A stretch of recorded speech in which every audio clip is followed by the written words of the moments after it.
तो hello guys, welcome back to the channel. बहुत दिनों के बाद हम लोग वीडियो बनाना स्टार्ट किए। कुछ रीजन के कारण हम लोग वीडियो नहीं बना पा रहे थे, तो अभी से जो है हम लोग रेगुलर वीडियोस डालना स्टार्ट करेंगे। तो ज्यादा देरी ना करते हुए तो आज जो है टॉपिक हम लोग पढ़ने वाले हैं मसल टोन। मसल टोन वैसे बहुत बेसिक सा टॉपिक है जो हम लोग फर्स्ट ईयर में पढ़ते हैं, पीओटी फर्स्ट ईयर में या पीपीटी फर्स्ट ईयर में पढ़ते हैं, लेकिन लोग अक्सर गलती कर देते हैं मसल टोन के बारे में जाने, उसके डेफिनेशन को लेके बहुत सारे लोग जो है गलती कर देते हैं। तो इसी के लिए जो है आज हम लोग पढ़ेंगे मसल टोन। तो मसल टोन क्या है? It is a small amount of tension that always present in a muscle even when the muscle is in relax position और relax state. It helps the body to stay ready for any movement and maintain posture. इसका मतलब ये हो गया कि जब भी हम लोग का जो मसल है वो अगर रिलैक्स पोजीशन में रहता है या रिलैक्स स्टेट में रहती है तो उसमें स्मॉल अमाउंट ऑफ टेंशन रहती है, प्रोड्यूस होती रहती है। उस टेंशन को जो है हम लोग बोलते हैं मसल टोन। और ये मसल टोन हेल्प क्या करती है? हमेशा उस मसल को रेडी रखता है कोई भी मूवमेंट को करने के लिए। तो उसके बाद है resistance felt when someone moves और स्ट्रेचेस ए रिलैक्स मसल। मतलब कि जब भी नॉर्मल मसल टोन चेक करना हुआ तो आप क्या कर सकते हैं कि कोई भी इंसान बैठा है रिलैक्स पोजीशन में, लेटा हुआ है, तो उसका हाथ या उसका पाँव को जो उठा दीजिए, ठीक है। तो उसके बाद आप जब हाथ उठा लेते हैं तो ऐसा नहीं कि आप जैसे हाथ उठा दिए तो तुरंत जो है हाथ जो है उसका नीचे ऐसे गिर जाए। तो आप ऐसे हाथ उठाएंगे तो आप वो इंसान जो है जिसका नॉर्मल मसल टोन होगा तो अपने हाथ को होल्ड करके रखेगा या तो जो है नॉर्मली नीचे की तरफ वो रख देगा, ठीक है। वो जो एबिलिटी है मसल का उसको हम लोग बोलते हैं मसल टोन, ठीक है। तो यहाँ पे फिर से मैं बता देता हूं, the resistance fail when someone moves और स्ट्रेचेस ए रिलैक्स मसल, ठीक है। जैसे एग्जांपल देता हूं आपको, ठीक है। मान लीजिए मैं अगर किसी का हाथ को जो है ये ऐसे मुड़ा हुआ है, हाथ जो फ्लेक्शन में है, तो मैं किसी का हाथ को अगर ऐसे सीधा करता हूं, ठीक है, तो वहां पे हम लोग को एक मिनिमल रेजिस्टेंस फील होगा। उस मिनिमल रेजिस्टेंस को हम लोग बोलते हैं मसल टोन। लेकिन वही इस चीज में अगर मान लीजिए कोई stroke case, acute stroke case है जहां पे नॉर्मली जो है फ्लेक्सिबिलिटी रहता है, मतलब मसल टोन वहां पे एकदम नील रहता है, नहीं रहता है वहां पे, तब क्या होगा कि अगर हम लोग कोई फ्लेक्शन ऐसे होगा तो अगर हम लोग उसको एक्सटेंशन की तरफ ले जाए या उसको फ्लेक्शन की तरफ ले आए तो हम लोग को वहां पे कोई एक सिंपल सा भी है या कोई भी मिनिमम रेजिस्टेंस फील नहीं होगा। उसको हम लोग बोलते हैं फ्लेक्सिबिलिटी, ठीक है। वैसे हम लोग फ्लेक्सिबिलिटी और जो भी टाइप्स ऑफ मसल टोन है बाद में हम लोग पढ़ेंगे, लेकिन बस ये वाला चीज जो है एग्जाम्पल देने के लिए मैंने आपको समझाया है। तो तीसरा पॉइंट है muscle tone is a continuous and passive partial contraction of the muscles. This constant slight contraction helps the body to maintain posture and stability. आप लोग अगर कोई भी नोट डाउन कर रहे हैं तो प्लीज जो है पहले का 2 पॉइंट में नोट डाउन कर लीजिए, क्योंकि मैं वो रब कर दिया हूं। तो ये तीसरा पॉइंट है, तो जो है आप रिवर्स करके आप जो है आगे जाके उसको देख के उसको आप नोट डाउन कर सकते हैं। तो ये तीसरा पॉइंट है, ठीक है।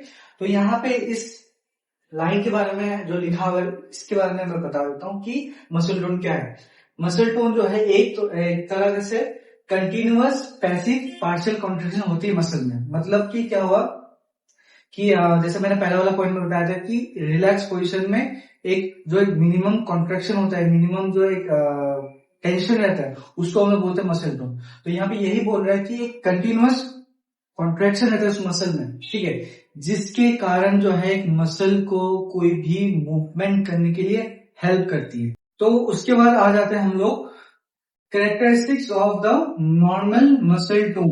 नॉर्मल मसल टोन का कैरेक्टरिस्टिक्स कैसी होती है? तो सबसे पहला पॉइंट हो गया इफेक्टिव को contraction at the proximal joint. मतलब कि मसल का इफेक्टिव को कॉन्ट्रैक्शन प्रॉक्सिमल जॉइंट में होना बहुत ज्यादा जरूरी है। जैसे प्रॉक्सिमल जॉइंट यहाँ पे किसको डिनोट कर दी है? मेनली हमारा जो बॉडी है, शोल्डर जॉइंट हो गया और हिप हो गया, ठीक है, इसको हम लोग प्रॉक्सिमल जॉइंट बोल रहे हैं। और इफेक्टिव को कॉन्ट्रैक्शन के बारे में बोल रहे हैं। को कॉन्ट्रैक्शन क्या है कि जब आपका दोनों एगोनिस्ट एंड द एंटागोनिस्ट दोनों में अगर इक्वली तुम्हारा मसल टोन होगा, इक्वल जो है कंट्रैक्शन होगा, तभी जो है इंसान अपने लिम्ब को मूव कर सकता है। जैसे एग्जांपल फिर से दे रहा हूं, ठीक है। मान लीजिए मैं ऐसा खड़ा हूं, ठीक है, मैं खड़ा हूं ऐसा, तो मान लीजिए ये मेरा हिप है, ये हिप है, और ये मेरा नी है, और ये मेरा एंकल है, ठीक है। तो मुझे सीधा खड़ा रहने के लिए मैंने जैसे बोला था abdominal muscles and the back extension muscle का मसल टोन इक्वल होना जरूरी है, वैसे सेम यहाँ पे हिप है, तो हिप का जो फ्लेक्सर्स है, मान लीजिए हिप का फ्लेक्सर्स है और ये हिप का एक्सटेंसर्स है, दोनों में अगर मसल टोन इक्वली डिस्ट्रीब्यूटेड होगा, दोनों में मसल टोन नॉर्मल होगा, तभी जो है हम लोग खड़ा हो पाएंगे। अगर मान लीजिए हम लोग के हिप फ्लेक्सर्स में मसल टोन ज्यादा है, ज्यादा वहां पे कॉन्ट्रेक्शन हो रहा है, और हिप एक्सटेंसर्स में कम कॉन्ट्रेक्शन हो रहा है, तब क्या होगा कि रिजल्ट क्या होगा, हम लोग सामने की तरफ झुक जाएंगे, हम लोग सीधा खड़ा नहीं रह पाएंगे। तो इसीलिए हमें बोल रहा है कि इफेक्टिव को कॉन्ट्रेक्शन होना जरूरी है प्रॉक्सिमल जॉइंट पे, ठीक है। उसके बाद है second number point. Second number point में क्या बोल रहे हैं, ability to move against the gravity and resistance.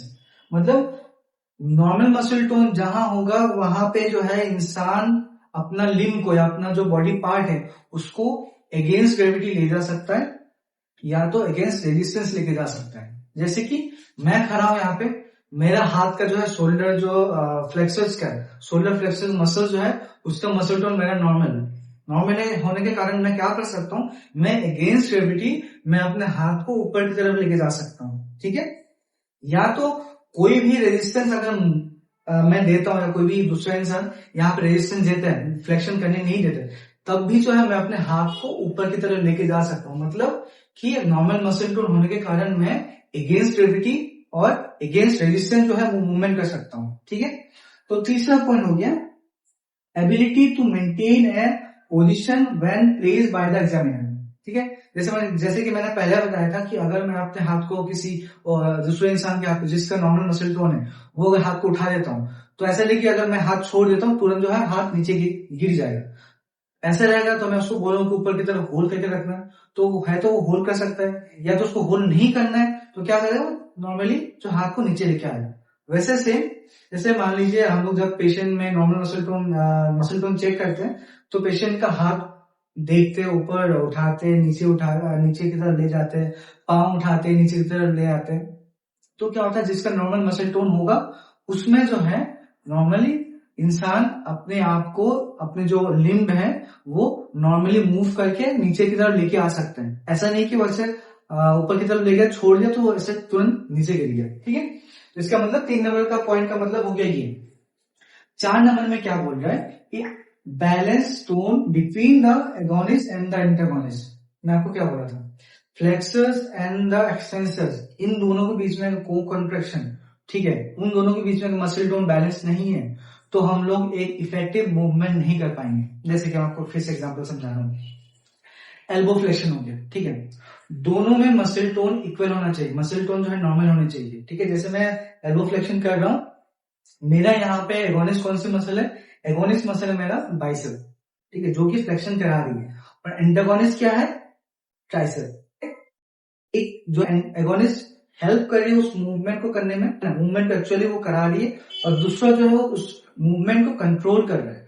उन दोनों के बीच में अगर सही कोऑर्डिनेशन नहीं हुआ तो हम लोग एक इफेक्टिव स्मूथ मूवमेंट नहीं कर पाएंगे, ठीक है।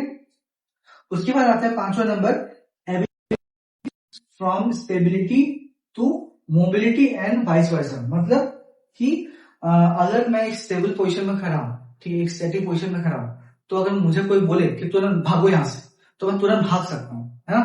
तो मैं स्टेबल पोजीशन में हूं, तो भागना हो तो यहाँ पे क्या करना होगा, मुझे अपने मसल में ज्यादा टेंशन लानी पड़ेगी मुझे भागने के लिए। सेम जैसे मैं भाग रहा हूं, तो अब कोई इंसान बोले तुरंत रुक जाओ, तो मैं जो तुरंत रुक सकता हूँ अपने आप को, मतलब टेंशन प्रोड्यूस हो रहा था उसको मैं तुरंत जो है रोक सकता हूँ। तो यही बोल रहा है कि ability of the muscle to shift from stability to mobility, मतलब खड़ा रहने से भागने तक, एंड वाइस वर्सा, मतलब दौड़ रहा है तो उसको रोकते बोले तो वो रुक सकते हैं, ठीक है। वो एबिलिटी होनी चाहिए नॉर्मल मसल टोन में।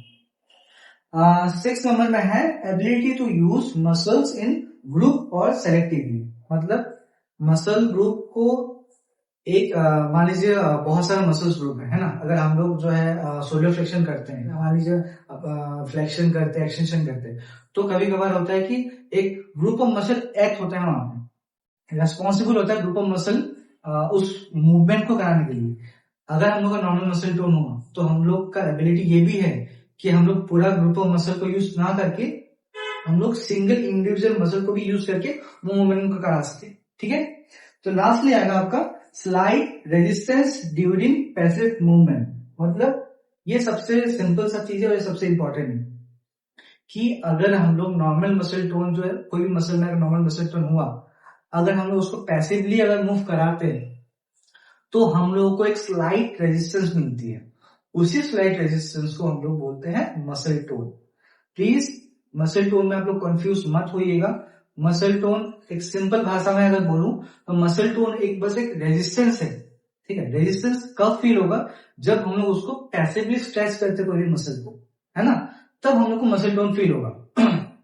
और रिलैक्स स्टेज में क्या होगा कि एक मिनिमल रेजिस्टेंस होती है मसल में, ताकि एक इंसान अपने बॉडी को स्टैटिक पोस्चर में या डायनेमिक पोस्चर में अपने आप को मेंटेन कर सके। ठीक है, और भी यहाँ पे मैंने कुछ चीजें लिख के रखी है जो ब्रेन का पार्ट्स है जो मसल टोन को मेंटेन करने में मदद करता है। जैसे कि पहला वाला हो गया सेरिबेलम, क्योंकि सेरिबेलम जो है मेंटेन करने में हेल्प करता है, मतलब बैलेंस, है ना, सेरिबेलम। उसके मोटर कॉर्टेक्स हो गया, बेजल गैंग्लिया हो गया, mid brain, vestibular system, spinal cord, neuromuscular system and the stress reflex. ठीक है, तो अभी जो है हम लोग मसल टोन के टॉपिक यहाँ पे ही खत्म करते हैं। वैसे मसल टोन की टॉपिक बहुत बड़ी है, मैं इतना ज्यादा लंबा खींचने नहीं जाऊंगी क्योंकि वीडियो जो है बहुत लंबी हो जाएगी। बस इतना कहना चाहूंगा कि आप लोग बस जुड़े रहिए, मैं ऐसे ही वीडियोस जो है लाते रहूंगा, आप लोग को समझाते रहूंगा। अगर आपको कोई भी डाउट लगता है या कोई भी पार्ट में आपको जो है समझ में नहीं आ रहा है, प्लीज कमेंट करके मुझे बताइएगा कि कौन सा पार्ट आपको समझ में नहीं आ रहा है या कौन सा टॉपिक आपको समझना है। उसके बेसिस में जो है वीडियोस में और बनाते रहूंगा ताकि मैं अपने आप को भी इम्प्रूव कर सकूं, है ना, ताकि आप लोग को भी समझ में आए। तो इसके साथ साथ जो है वीडियोस को मैं खत्म करना चाहूंगा, लेकिन खत्म करने से पहले और एक चीज आपको बोलना चाहूंगा, हम लोग लाइव आने वाले हैं ताकि आप लोग के साथ एक इंटरेक्शन हो सके, 1-to-1 इंटरेक्शन हो सके, क्योंकि वीडियो के थ्रू आपका इंटरेक्शन नहीं हो पाती है। अगर लाइव क्लासेस हुई तो आप उस लाइव सेशन में आप प्लीज जुड़िएगा, ताकि जो है हम लोग जो है आपके साथ अच्छे से जुड़ पाए और आपके जो डाउट्स हैं वो सब क्लियर कर पाए। ठीक है, तब तक के लिए देखते रहिए और सिखाते रहिए। Bye bye.